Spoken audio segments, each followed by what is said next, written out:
আসুন দিদি, আসতে আপনার কোনো অসুবিধা হয়নি তো? হ্যাঁ হ্যাঁ, আসলাম। নিয়ে আসুন আপনাদের মেয়েকে, এবার নিয়ে আসুন।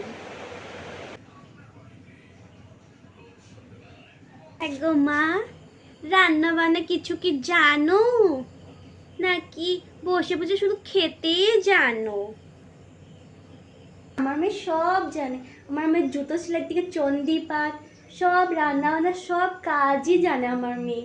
আপনি যদি ভেবে থাকেন আর 5টা বউয়ের মতন আপনাকে রেঁধে বেড়ে খাওয়াবো, কিন্তু আমি কিচ্ছু পারি না। আমি কিছু করতে জানি, শুধু ম্যাগি করতে জানি, আর সেটাই আমি বানিয়ে সারা রাত্র খাবো। হ্যাঁ গা মেয়ে, তোমার নাম কি? আমার নাম মিতালি, মিতালি চট্টোপাধ্যায়। ও, তাহলে আপনি আমার হবু শাশুড়ি মা। কি নাম তোমার? এ কেমন নাম? পলাশ? পলাশ ফুল নাকি?